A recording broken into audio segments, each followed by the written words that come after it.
célula que é responsável por grande maioria de tudo que acontece no nosso corpo, que vai ser a nossa mitocôndria, certo? Lembra lá, mitocôndria é aquela organela dentro da nossa célula que produz todo o ATP. Lembra que para tudo que você precisa mover energia, se realizar qualquer tipo de processo, tudo isso vem da energia gerada lá na mitocôndria, lá nesses espacinhos, nessas cristas da mitocôndria.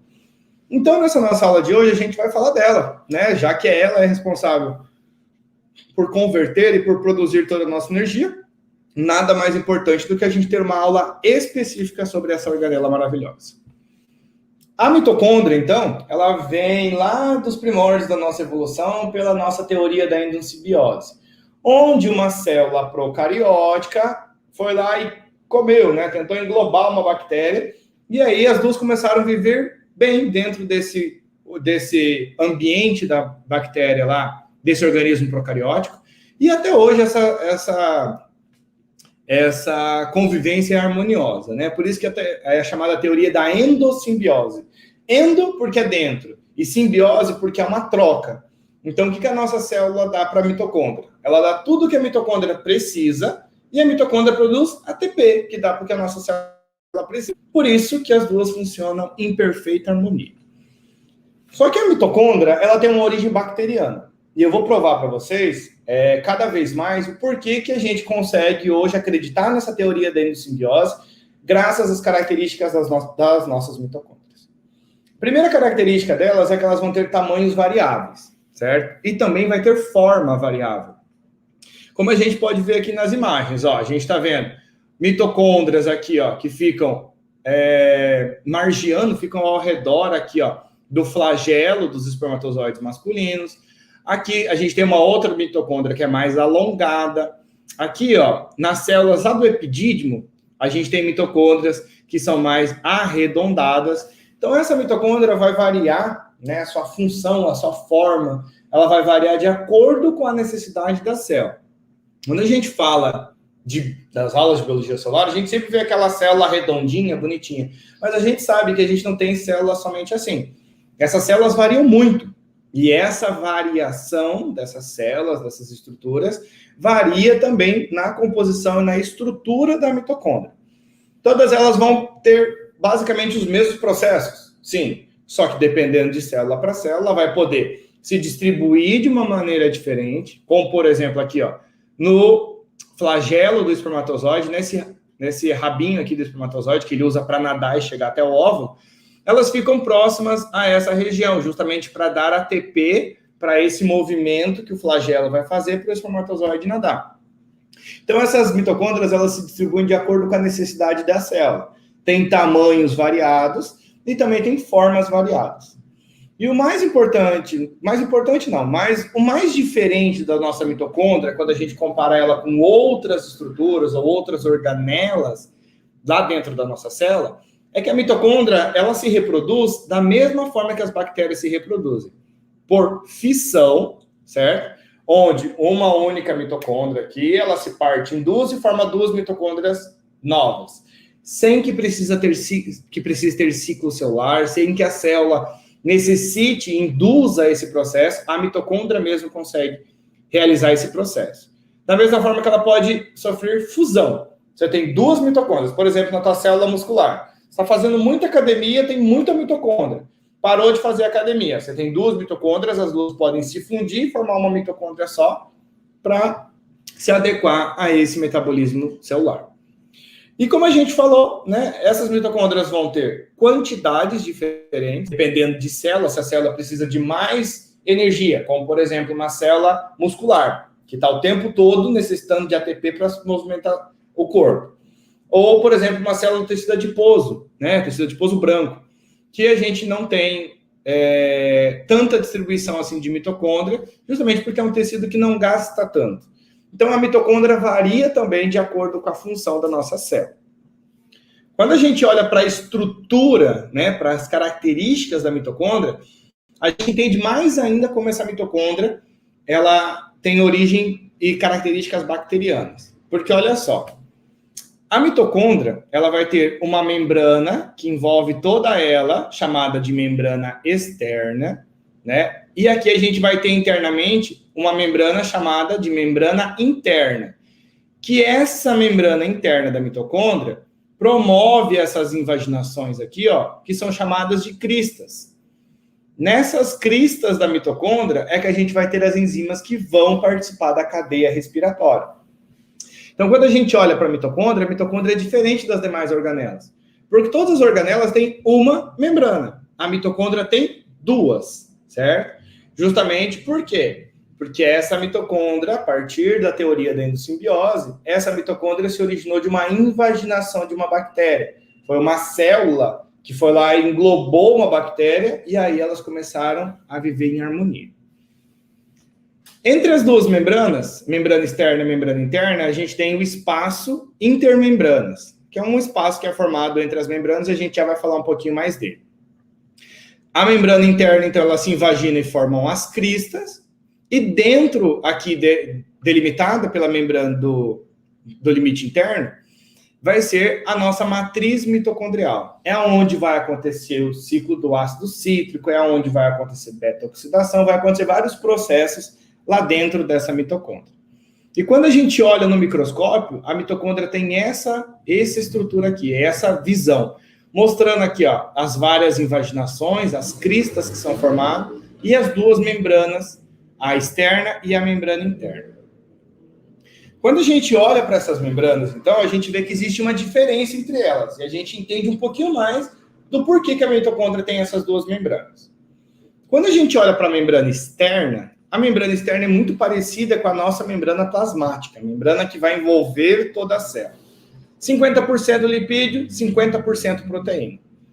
E das proteínas que estão presentes nessa membrana externa, né, na membrana mais que envolve a mitocôndria como um todo, a gente tem um grande número de porinas, que são proteínas que literalmente formam poros, onde pode ocorrer facilmente o transporte de moléculas entre um ambiente e o outro, entre o citosol da célula e o espaço entre as membranas da mitocôndria, o espaço intermembranas.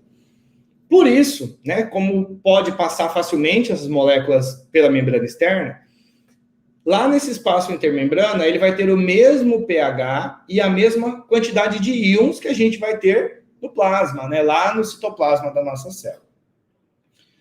Essa é a membrana externa. Quando a gente olha para a membrana interna, muda um pouquinho.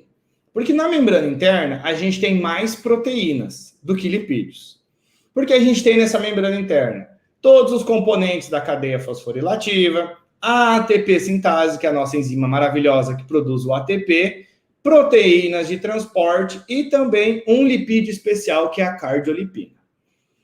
Quando a gente olha e vê que a gente tem maior quantidade de proteínas, né, mas as proteínas são mais agrupadas, a gente entende que essa membrana interna dificulta a passagem de moléculas do espaço intermembrana para a matriz mitocondrial, para o interior da mitocôndria.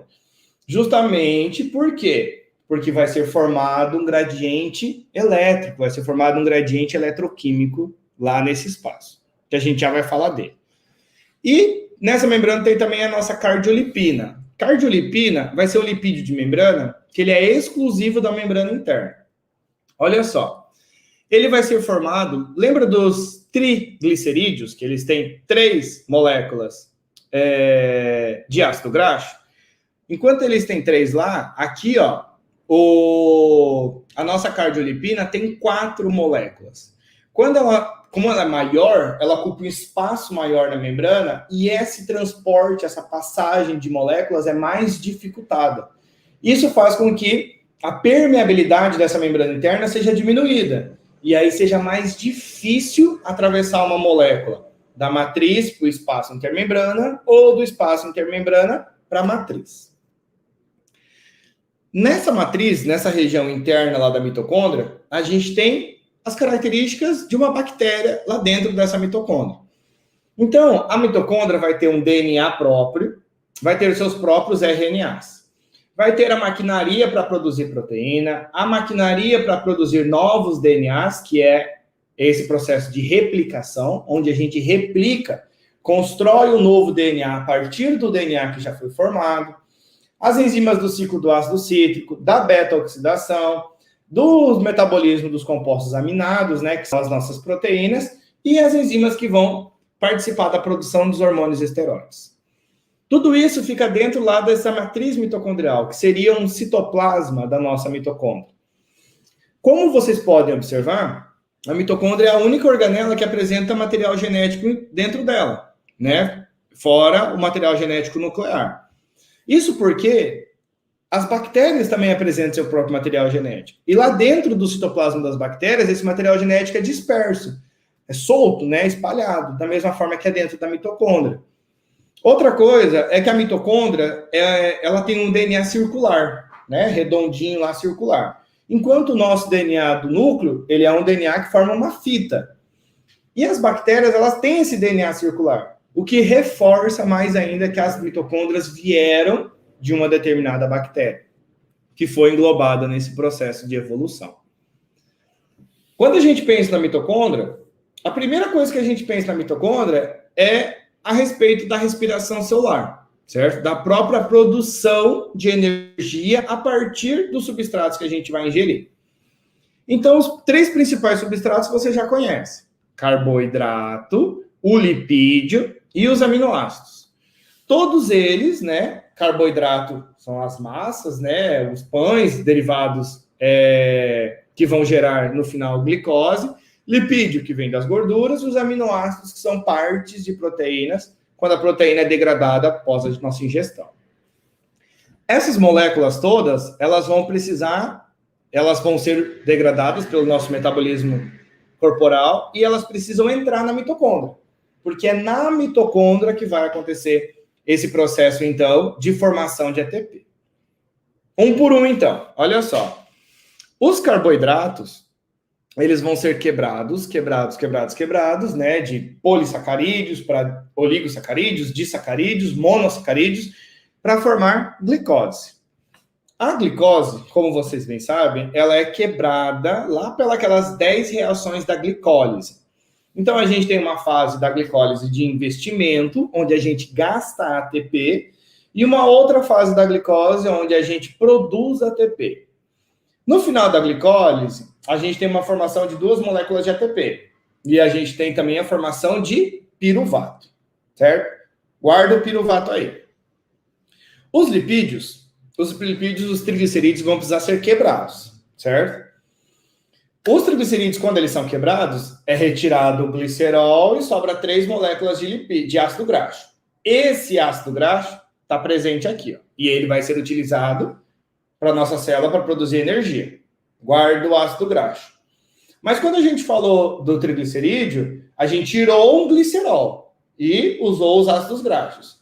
Esse glicerol vai precisar acontecer alguma coisa, vai precisar ir para algum lugar. Então, lá no próprio metabolismo da célula, esse glicerol vai ser convertido em gliceraldeído 3-fosfato. E o gliceraldeído 3-fosfato é um intermediário da glicólise. Ele é uma das moléculas que é formada lá na degradação da glicólise. Aí, o que vai acontecer? Esse gliceraldeído 3-fosfato, ele vai precisar ser convertido em dihidroxiacetona, e aí essa dihidroxiacetona termina a glicólise e vai formar também piruvato. Então, a gente tem a formação do ácido graxo pelas gorduras e do piruvato por essas nossas moléculas que vieram ou do carboidrato ou do glicerol que foi retirado dos triglicerídeos. E, por último, a gente tem os nossos aminoácidos, né, que são as pequenas partes das proteínas. Esses aminoácidos, eles são constantemente convertidos e alterados, e eles vão servir como intermediários. Seja moléculas que vão ser intermediárias da glicólise, seja moléculas que serão intermediárias do ciclo do ácido cítrico. Mas vai ser formado mais do ciclo do ácido cítrico, certo? Então, guarda a proteína que ela vai entrar direto aqui, ó, direto no ciclo do ácido cítrico. Mas a gordura gera ácido graxo e o carboidrato vai gerar piruvato. O piruvato, quando ele for entrar na mitocôndria, ele entra lá na mitocôndria por um trocador. A gente tem um trocador lá. Ó, deixa eu lembrar uma coisa para vocês. Lembra que a gente tem a membrana externa da mitocôndria e a membrana interna. E o espaço intermembrana, ele é semelhante ao nosso citoplasma. Esse piruvato vai se utilizar de um monte de prótons, de hidrogênios que vão estar nessa região, e ele vai ter um trocador. Então, o piruvato está querendo entrar, e o próton está aqui para sair. Então, a gente vai ter uma proteína que vai trocar um pelo outro. E aí, o piruvato entra. Quando o piruvato entra, ele vai ser convertido em acetil-CoA. E a acetil-CoA vai cair no ciclo do ácido cítrico. Já o nosso ácido graxo, nossa gordura maravilhosa, ela vai ser transportada para dentro da membrana por uma proteína de membrana chamada carnitina. Todo mundo que faz academia, já fez academia, já deve ter ouvido falar alguma vez na vida da carnitina. O que a carnitina faz? A carnitina pega esse ácido graxo, a carnitina 1 pega o ácido graxo e leva o ácido graxo do citosol para o espaço intermembrana. E aí a carnitina 2 pega o ácido graxo da membrana, do espaço intermembrana e joga lá para dentro da matriz mitocondrial. E dentro da matriz mitocondrial, tanto o ácido graxo quanto o piruvato vão ser convertidos em acetil-CoA. E aí eu já vou responder uma pergunta que eu tenho certeza que vai ter de vocês. Ah, professor, então eu ouvi que vende carnitina. Vende sim a carnitina. Então, se eu tomar carnitina, essa carnitina ela vai para a membrana da minha mitocôndria, e aí a membrana da minha mitocôndria vai levar mais gordura para dentro da mitocôndria para queimar essa gordura. Teoricamente, sim, certo?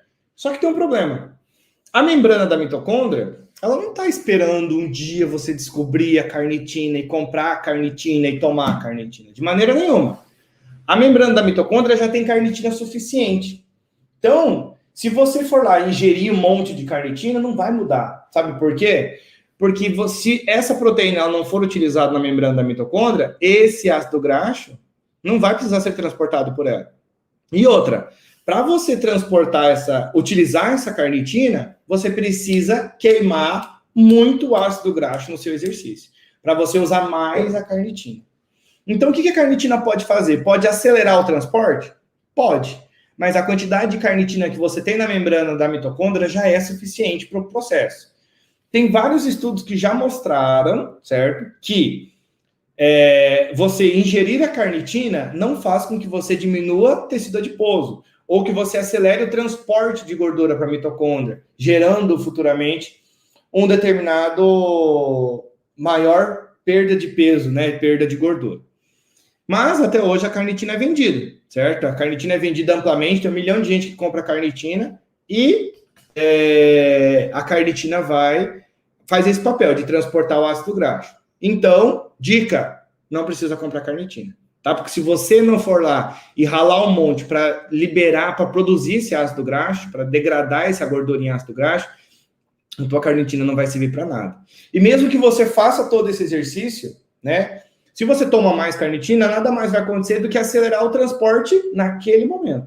Depois não vai continuar mudando nada. Então, não faz sentido tomar carnitina. Mas, né, quem toma aí, quem acha que está fazendo efeito, tá ótimo. Qualquer uma dessas moléculas, então, quando entrar na mitocôndria, vai gerar o acetil-CoA. O acetil-CoA, né, a nossa acetil-coenzima A, vai ser uma molécula que vai entrar lá no ciclo do ácido cítrico. E você já deve ter cansado de ouvir falar do ciclo do ácido cítrico. Qual que é a função do ciclo do ácido cítrico? Ele vai pegar uma molécula de acetil-CoA e vai transformar essa molécula de acetil-CoA, vai moldando, vai alterando a conformação dessa molécula para produzir outras moléculas. Que outras moléculas? Para produzir gás carbônico, para que esse gás carbônico seja eliminado lá do nosso corpo, para produzir uma molécula de GTP ou também de ATP, e também para produzir moléculas, para oxidar moléculas que são carreadoras de elétrons. Então, o que acontece? Para que a gente usa o acetil-CoA e modifica o acetil-CoA e produz todas essas outras aqui, ó? Produz citrato, isocitrato, alfa-cetoglutarato e assim sucessivamente. A gente modifica essa molécula o tempo todo para a gente pegar os elétrons que estão dentro dela e tirar esses elétrons. Quando a gente tira esses elétrons, a gente converte o NAD+ em NADH e o FAD em FADH2. Então, essas moléculas, como elas são carreadoras de elétrons, elas carregam o elétron. Elas vão lá, opa, dá esse elétron teu aí para mim que eu vou levar. Beleza, mas eu vou levar para onde? Vou levar lá para a nossa cadeia transportadora de elétron. Então, olha o que vai acontecer. Membrana interna da mitocôndria. Esse processo aqui está acontecendo na matriz mitocondrial. Entrou as moléculas, gerou o NADH e o FADH2 no ciclo do ácido cítrico. Opa, gerou essa molécula, agora eu vou poder usar esse elétron, né? Porque a função dela é carregar o elétron.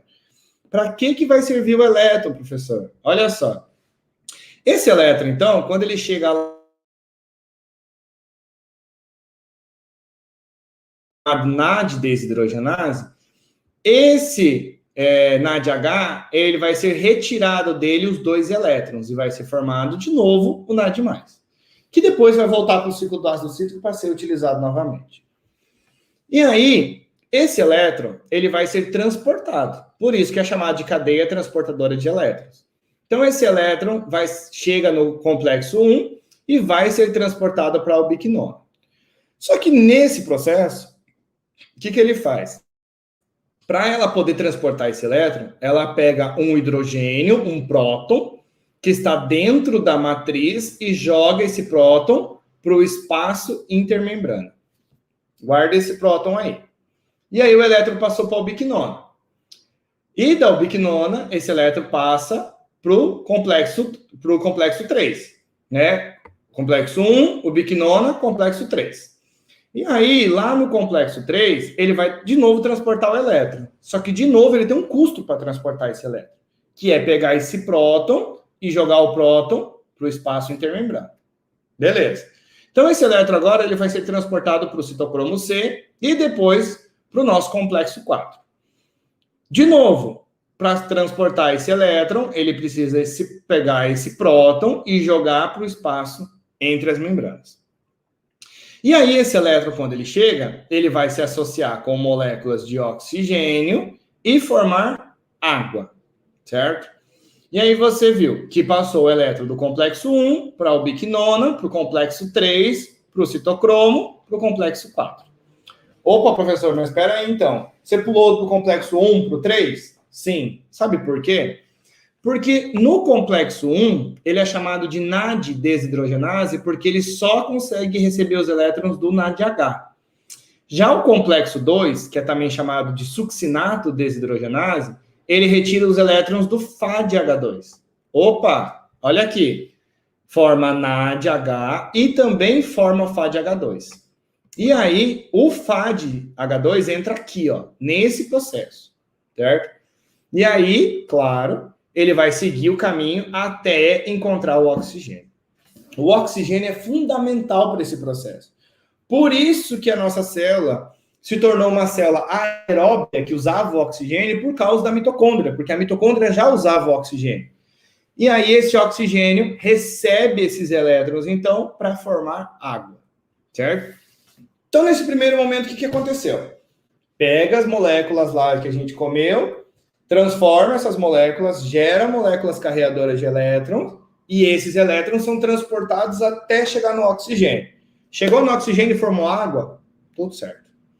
Mas nesse meio do caminho, olha o que aconteceu. Levou um monte de prótons para o espaço intermembrana. Para que levar esses prótons? Porque, olha só, 2 motivos. Primeiro, que eu sempre disse para vocês, que no universo tudo tende ao equilíbrio. Então, a gente tenta equilibrar. Enquanto aquelas proteínas estão jogando prótons aqui, ó, de dentro da matriz para o espaço da membrana, está acumulando muitos prótons. E o hidrogênio, ele é ácido, certo? Então, o que ele faz com o pH desse espaço aqui, ó? Ele diminui. Qual que é o nosso pH fisiológico? Que é o pH que está dentro da nossa célula, dentro do nosso corpo. Isso, 7,4, certo? Então, o nosso pH é o 7,4. Como jogou muito próton aqui, ó, diminui o pH, 7,2. Como tirou muito próton, olha o que acontece com o pH dentro da matriz. Ele fica mais básico, 7,9, certo? Lembra que quanto menor, mais abaixo de 7, do 7 ao 0, mais ácido. Do 7 ao 14, mais básico, certo? O nosso estômago, por exemplo, tem um pH de aproximadamente 3,5, 4, porque precisa ser muito ácido para digerir as moléculas lá que a gente ingere. Então, leva muito próton para esse espaço da membrana. Muito próton aqui, o universo tende ao equilíbrio. Então, esses prótons começam a fazer uma força para tentar voltar para dentro da matriz. Segura essa informação. Outra coisa que acontece é que os prótons são positivos. Então, isso gera uma força do lado da membrana, chamado de gradiente de voltagem. Porque lembra que cada íon tem uma certa voltagem, certo? Então, como o próton é positivo, ele deixa esse espaço todo positivo e o lado interno negativo, tá? Então, jogou o próton lá para o espaço da membrana. Muito próton tenta fazer com que o próton volte. Muito próton deixa esse lado positivo e esse lado negativo. Quando você soma a força do próton, que simplesmente quer voltar para o equilíbrio, ou a força que é gerada pela eletricidade dessa molécula, que tende a voltar, a gente gera o que a gente chama de gradiente eletroquímico. Por que é chamado de gradiente eletroquímico? Porque ele é elétrico, porque cada molécula tem carga, né, positiva ou negativa, e ele é químico, porque essas moléculas aqui podem alterar o pH lá desse ambiente. Quando você soma os dois, o gradiente de voltagem com o gradiente de pH, né, os dois juntos, eles formam uma força que a gente chama de força próton-motriz, certo? Próton, porque são prótons, né, são hidrogênios. E motriz, porque é de mover, de força. Porque esses dois somados, eles forçam esses prótons a voltar para dentro da matriz. E aí você pode se perguntar assim, peraí, professor, então eu degradei tudo lá, levei para dentro da matriz, e aí eu joguei para fora do espaço intermembrana, para depois ele querer voltar para dentro da matriz? Qual que é o sentido disso? O sentido é a nossa famosa ATP sintase. Essa enzima maravilhosa que a gente está vendo aqui, ó. Então, olha só. Gerou NADH FADH2. Passa pelas moléculas da cadeia transportadora de elétrons, gera muito próton. Esses prótons, lembra que eles geram duas forças, a de voltagem e a química. E aí, esses prótons que estão muito acumulados aqui, eles querem voltar para dentro da membrana. Só que não vai ser tão fácil, meu querido. Você não vai conseguir passar por essa membrana. Sabe por quê? Porque lá atrás a gente acabou de ver que nessa membrana a gente tem, cardiolipina. Diminui a permeabilidade. Opa! Então eles não vão conseguir passar com tanta facilidade.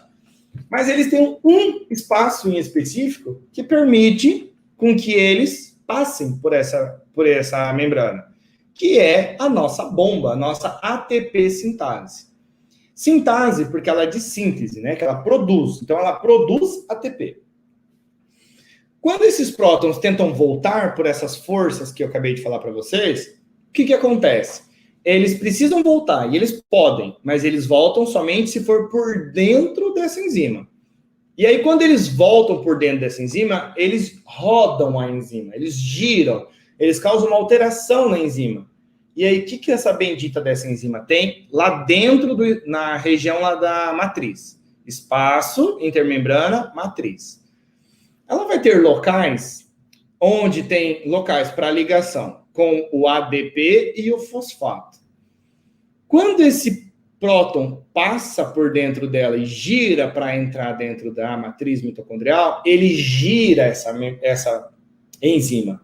E quando ele gira, ele pega o ADP, pega o fosfato e une os dois para formar o nosso maravilhoso ATP. Entende por que a célula joga tudo para o espaço da membrana? Por que tudo isso serve para jogar prótons aqui, ó? Porque eles não tendem ao equilíbrio? Tudo tende ao equilíbrio? Então, eles pegam e esses prótons querem voltar para onde eles já estavam. Mas, para eles voltarem, eles têm um custo. Eles precisam girar essa enzima para produzir o nosso ATP. Tudo isso que a gente faz, nada mais é do que gerar esse gradiente eletroquímico lá no espaço intermembranas para que esse gradiente eletroquímico gire a nossa ATP sintase e forme o nosso ATP, para dar energia para tudo aquilo que a gente precisa dentro da célula. Só que tem uma coisa, quando essa ATP sintase produz essa molécula de ATP, ela vai ser produzida lá no espaço, lá dentro da matriz. Só que a nossa célula precisa dela lá no citosol, precisa lá para as demais funções celulares. Então, nessa membrana aqui, ó, na membrana interna, a gente tem uma proteína que é carreadora, que ela troca. Ela pega o ADP que a célula já usou, que não serve mais para a célula, e esse ADP pode passar facilmente pela membrana externa, porque a membrana externa é muito permeável, e aí ela pega um ATP de um lado, um ATP do outro, e troca um pelo outro. E aí ela vai trocando, justamente para levar todo esse ATP produzido para o citosol, e todo o ADP que sobra do citosol volta para dentro da membrana. A mitocôndria só funciona porque tem uma diferença entre a quantidade de ATP e a quantidade de ADP. Porque se você tiver muito ATP dentro da célula, para que essa célula vai fazer todo esse processo? Para produzir ATP que você não vai utilizar. Não vai perder tempo com isso. Então precisa ter muito ADP, com 2, ADP, para que a célula possa produzir o ATP. Se não tiver muito ADP com 2, ela não vai produzir o com 3. Porque não teria necessidade dela fazer isso se não tivesse uma certa demanda. Então, esse transporte de ATP ele é acoplado, porque um ATP sai, um ADP entra. Só que esse é o processo normal, certo? Só que como vocês, né, futuros profissionais de educação física, já devem ter ouvido falar algum dia, que a gente tem umas moléculas que a gente chama de termogênicas, certo? Ah, o que é molécula termogênica? Pimenta, mostarda, cafeína, que mais que é termogênico? Um monte de coisa que todo o pessoal fala que é termogênico. Mas o que é ser termogênico? Olha só. Numa membrana normal, certo? A cadeia transportadora de elétrons acumula prótons, e esse acúmulo de prótons gira a ATP sintase e produz a ATP. Quando você faz a utilização de moléculas termogênicas, o que essas moléculas fazem? Elas funcionam como desacopladoras, tá? Desacopladoras. Por quê? Porque, olha só, elas se inserem lá nessa membrana interna da mitocôndria e, ao invés desses prótons passarem pela ATP sintase e gerar o ATP, eles simplesmente voltam para dentro da membrana. E quando eles voltam para dentro da membrana, eles geram calor. Certo? Por isso que quando você toma uma molécula termogênica, ou você toma, sei lá, uma cápsula de cafeína para fazer exercício, você soa muito, você tem muito calor, toma muita água. Porque o que ele faz? O que essas moléculas fazem? Elas fazem assim, ó. Antes de você produzir o ATP, você vai gerar calor. Você não vai mais produzir ATP. Ah, mas eu ainda estou precisando de energia. Você vai estar precisando de energia, então você vai pegar gordura que está acumulada, glicogênio que está acumulado, carboidrato que está acumulado, vai quebrar para gerar o ATP. Ah, mas eu não estou conseguindo gerar ATP suficiente, então você vai ter que quebrar mais. Por isso que as moléculas termogênicas fazem a gente hoje perder peso, perder gordura, porque elas trocam a produção de ATP pela produção de calor. E aí, se não tem ATP, o seu corpo precisa trabalhar mais para gerar mais ATP. Certo? Por isso que elas funcionam. Mas em pequenas quantidades. Não adianta se entupir de molécula termogênica, porque você vai ter um problema térmico no seu corpo. Você pode até desenvolver o que a gente chama de uma febre crônica. Aí o paciente muitas vezes pode ficar por dias com febre e ele pode até morrer por uma doença chamada de hipertermia. Porque produz tanto calor, que esse maior quantidade de calor começa a destruir o corpo por dentro e a pessoa pode até morrer por causa disso. Tá? Então, sempre que você for utilizar de moléculas termogênicas, é sempre pouco, muito pouco, pequenas quantidades. Pouquíssima quantidade já vai ser suficiente para gerar a resposta que você está esperando. Tá bom? Mas a nossa mitocôndria, ela não faz só isso, né? Porque já é muita coisa. Ela não faz só isso. A mitocôndria também está envolvida com o envelhecimento, certo? Como é que a gente envelhece? A gente envelhece porque o nosso corpo para de produzir moléculas que podem reparar. Pode reparar a renovação de células, pode reparar diminui a reposição de colágeno, reposição de células epiteliais, reparação de danos dentro do nosso corpo, e todas elas são prejudicadas pela formação dos chamados radicais livres, né? Uma galera adora tomar suco detox para eliminar radical livre. Mas o que é um radical livre? Olha só. Esse NADH e o FADH2, eles chegam lá na cadeia transportadora de elétrons e transportam elétrons para elas. E esses elétrons precisam passar por todos esses complexos, certo? Para lá no final eles gerarem água. Só que esses elétrons nem sempre vão vão passar até o finalzinho para chegar lá no último e gerar água. Algumas vezes eles podem escapar do processo. E quando eles escapam, eles formam o que a gente chama de espécies reativas de oxigênio.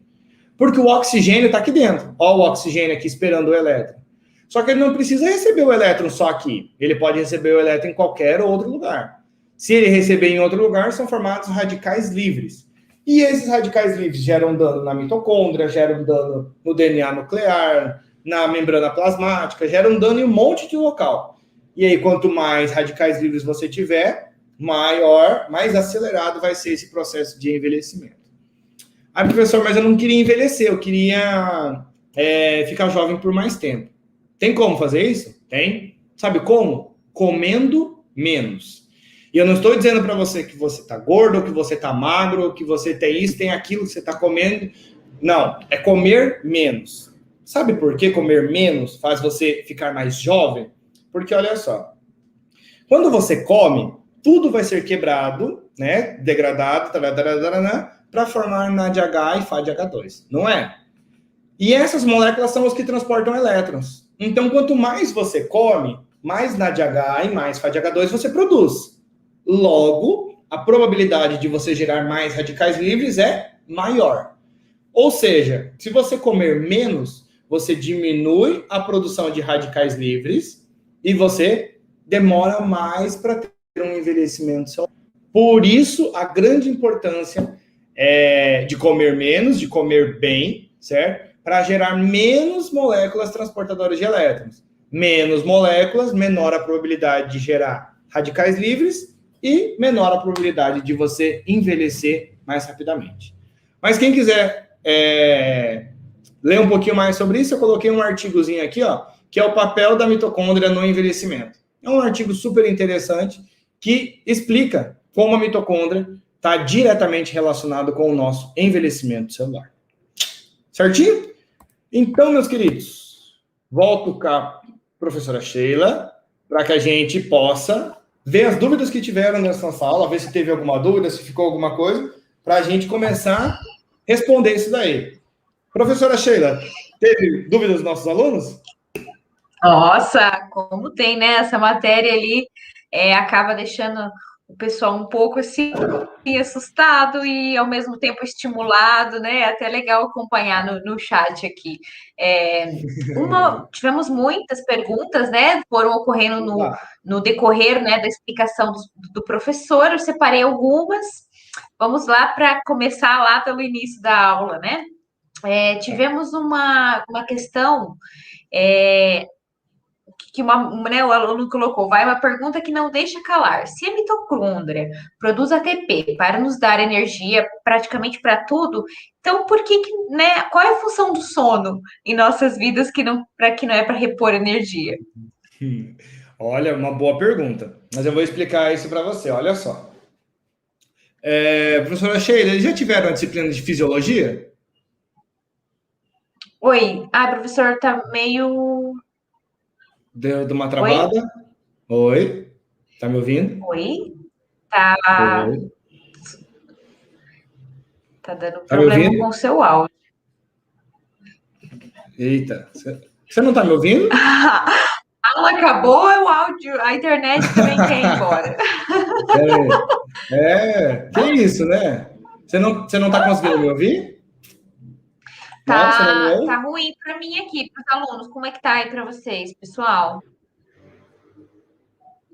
Deixa eu fazer um teste, professor. Vou colocar só você na tela. Tá. Veja se você tá ouvindo eu falar. Está me ouvindo? Não. Eu acho que não faz diferença, professor.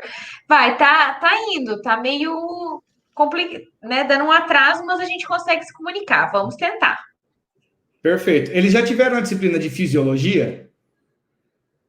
Ainda não. Não? Então tá. Só para mim saber como que eu vou explicar. Então, olha só. O que é o papel do sono? Os nossos neurônios, né, lá dentro dos neurônios, eles produzem constantemente moléculas que vão ser utilizadas para comunicar uma célula a outra, certo? Então, são chamados de neurotransmissores. Essas moléculas, elas são produzidas pelo nosso neurônio o dia todo, dia todo. E aí, quando chega no final do dia, a gente gasta quase tudo que a gente tem de reserva. E a gente não tem mais reserva para utilizar esses neurotransmissores. E aí, teoricamente, né, a gente vai cansando, porque aí começa a ficar difícil de pensar, começa a ficar difícil de raciocinar, qualquer atividade começa a ficar mais complicada, e aí a gente dorme, certo? Quando a gente está dormindo, olha o que acontece com o nosso metabolismo. Baixa um monte.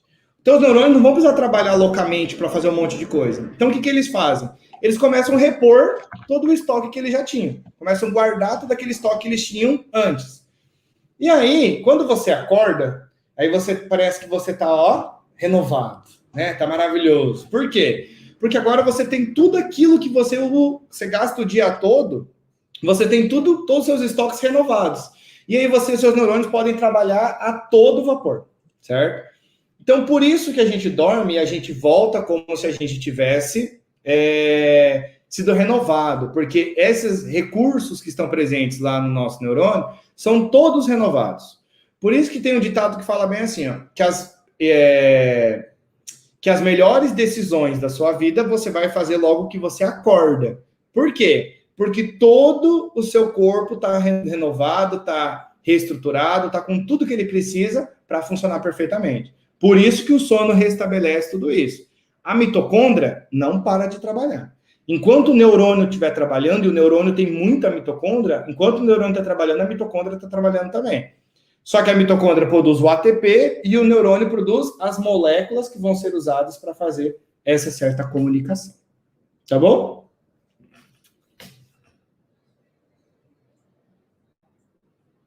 Professora Sheila? Será que a gente está com um probleminha de internet?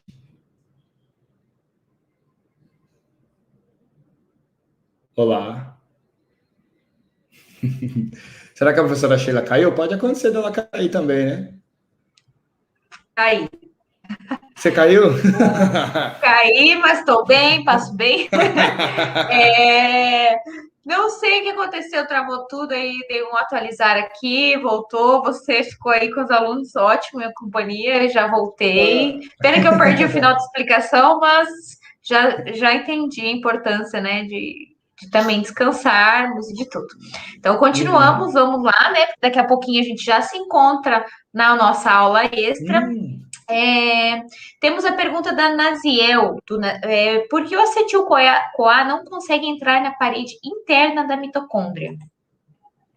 O acetil-CoA, o que acontece? O acetil-CoA funciona assim, ó. Quando vem a molécula, lá quando vem o piruvato e vem o ácido graxo, eles são internalizados dentro da mitocôndria. Só que da mesma forma que eles entram, eles podem sair. Então, para não sair, uma enzima chamada de coenzima A, ela vai lá nessas moléculas, se liga nessas moléculas e converte as moléculas em acetil-CoA. Agora, o acetil-CoA não pode mais sair. A mesma coisa que acontece quando a glicose entra dentro da célula. Lembra que a glicólise acontece dentro do citoplasma? Quando a glicose entra, a glicose 6-fosfatase vai lá e modifica ela. Agora que modificou, ela não consegue mais sair. Porque da mesma forma que ela entra, pode sair. É a mesma coisa que acontece com o piruvato e com o ácido graxo. E aí a coenzima A vai lá, modifica os dois, forma acetil-CoA. A acetil-CoA não sai mais, que agora ela aprendeu para ela. Não sai mais. Agora só entrando no ciclo do ácido cítrico. Tá bom? Falando no ciclo do ácido cítrico, né? Muita gente perguntou, ai meu Deus, é a mesma coisa que ciclo de Krebs? Mesma coisa, exatamente. É porque costumamente colocavam-se sempre os nomes dos pesquisadores que descobriram e tudo mais. Então, por isso que tem muito nome de animal, muito nome de planta. nome de metabolismo, de proteína e tudo mais, tudo que vem do nome dos pesquisadores que foram descobrindo. Só que isso foi se moldando, foi se modulando, e aí hoje a pessoa que descobre. E sim, a gente coloca um nome mais científico. Por isso que mudou de ciclo de Krebs, que foi Krebs quem descobriu, para ciclo do ácido cítrico, porque o ciclo não para. Então, ele fica o tempo todo rodando. Por isso, chamado de ciclo do ácido cítrico. Então, viu, pessoal? Tivemos a questão, né, do ciclo, que é esse daí, para a gente, né, da educação física, eu falo que é o ciclo mais, né, acho que em biologia, bioquímica de uma forma geral, né, professor? Não sei, assim, para a área de, né, animal, digamos assim, né, de humanas, é mais importante, porque é o que vai fornecer nossas energias diárias aí, os nossos ATP. O pessoal até perguntou, meu Deus, o que que é ATP? Eu falei, filho, quase que eu falei, filho. Corre estudar, que a gente entendeu a ATP como tudo da nossa vida. Educação física e ATP, né? Que eles vão estudar em fisiologia, PETs, o VO2, tudo isso eles têm que ter muita similaridade. Vamos ver mais uma, que aí, ó, já vamos terminando as rodadas. O pessoal está perguntando sobre a beta-oxidação, professor. Aí eu pergunto, será que tem alguém... Será por quê, né? Não entendi. Por que quer saber tanto da beta-oxidação, né? Não sei, mas ó, eu vou dar uma dica. A beta-oxidação vai acontecer lá dentro da mitocôndria, certo? E ela é um processo que ela é chamado de beta-oxidação, porque geralmente os lipídios eles têm de 12 a 14 carbonos. Então a gente sempre conta do carbono 1 é o alfa, carbono 2 é o beta, carbono 3 é o delta, e assim sucessivamente. É pelas letras gregas. Beta-oxidação é porque eles vão ser quebrados, esses lipídios, de 2 em 2, sempre no carbono beta. E aí, qual que é a molécula que tem 2 carbonos que é utilizado no ciclo do ácido cítrico para gerar energia e começa com acetil e termina com CoA? É o acetil-CoA. Então, por isso que a beta-oxidação vai gerar gordura, vai gerar energia, porque ela vai quebrando, formando moléculas de acetil que vão entrar no ciclo do ácido cítrico para gerar energia, certo? Um pouquinho só, mas é para detalhar esse processo lá na atividade, hein? Nós estamos espertos aqui, pessoal. E muita gente, sim, tem questionado, né, sobre a hora que o professor falou sobre a carnitina. Aí virou, né, vamos só para finalizar, professor, o pessoal entendeu por que falar um pouco desse consumo, se por esse consumo, né, o professor até falou alguma coisa, sintético, ele vai afetar, se ele vai ter efeitos, fugiu a palavra, efeitos colaterais, isso, ou se vai atrasar, de repente, algum processo metabólico, se tem, então, para que tomar? Então, essa é a dúvida, certo? Mas é isso que eu falo bem assim, tem gente que vende, é porque tem gente que compra, certo? Então, é por isso que o pessoal está tomando. Mas por que não tem problema? A carnitina é uma proteína de membrana, lá da membrana interna da mitocôndria, membrana interna e membrana externa. A carnitina transporta gordura para dentro da mitocôndria. Então, se você, por exemplo, ingerir muita carnitina, a carnitina é uma proteína. Ela vai ser quebrada pelo seu metabolismo e vai ser formado vários aminoácidos que vão ser utilizados para outras funções. Tem problema tomar? Não. Lembra que qualquer consumo alto de proteínas, ele precisa ser acompanhado com uma grande dose de água. Por quê? Porque o nitrogênio da proteína só consegue ser eliminado na urina na forma de amônia. Por isso que tem um monte de gente que come um monte de proteína, se entope de whey, se entope de um monte de aminoácido, daí, 2, 3 anos depois, começa a ter problema renal. Por quê? Porque a proteína não sai na urina, né? Então, a gente tem essa dificuldade. Por que tomar carnitina? Teoricamente, certo? E é por isso que as empresas que produzem vendem. Teoricamente, sabem que as pessoas que têm um pouquinho de conhecimento sabem que é a carnitina que vai transportar ácido graxo. Mas essa carnitina vai fazer o que com o ácido graxo? Vai levar lá do citosol para dentro da mitocôndria, certo? Mas para isso você precisa ter o ácido graxo. Você está quebrando essa gordura? Você está fazendo exercício para quebrar essa gordura? Se você estiver fazendo, ela vai acelerar momentaneamente esse processo. Mas, na sua membrana da mitocôndria, você já tem toda a quantidade de carnitina que você precisa. Porque o seu corpo ele não vai ficar esperando um dia que você vai descobrir que existe carnitina para comprar. Não, ele já tem carnitina suficiente. Então, todo esse ácido graxo vai poder ser transportado. Se você tem mais carnitina, ele só vai ser transportado mais rápido naquele momento, certo? Mas se eu não tomar carnitina, ele vai ser transportado igual? Vai. Vai ser transportado a mesma quantidade? Vai. Vai ser transportado só um pouquinho depois? Vai. Quanto é esse pouquinho depois? Uns 30, 40 minutos, uma hora no máximo. Então, faz sentido você gastar dinheiro com carnitina para o seu ácido graxo entrar na sua mitocôndria uma hora mais rápido que seja? Não vai mudar nada, né? Então, não faz muito sentido a gente tomar carnitina. Mas, como eu disse, tem quem vende porque tem quem compra. Então, alguém tem alguma explicação para isso que não é uma explicação biológica. Né? Mais para a indústria farmacêutica, mas não Exatamente. entraremos nesse mérito, né? Porque não é o objetivo da Não. nossa aula. Eu acho que esse é um assunto que desperta muito pessoal, né? Principalmente quem tem o hábito de treinar muito e tá na educação física justamente por esse gostar, por esse estímulo. É importante mesmo que vocês busquem conhecimento, Claro. entendam exatamente essa função, porque como a gente vê, é importante falar também, por exemplo, tem atletas de alto nível, né? Esses, de repente, vão ter necessidade de Uhum. suplementar, né, com algumas coisas, mas aí é um profissional, nutricionista, né? Uma Outra pessoa que história. entende outra história. Então, Uhum. cá nós, réis mortais aqui não, né? Não atletas, podemos, acho que, né, professor, resumir que uma boa alimentação equilibrada e Claro. uma prática de atividade física, né, a homeostase da nossa vida, já resolve bastante. Uhum.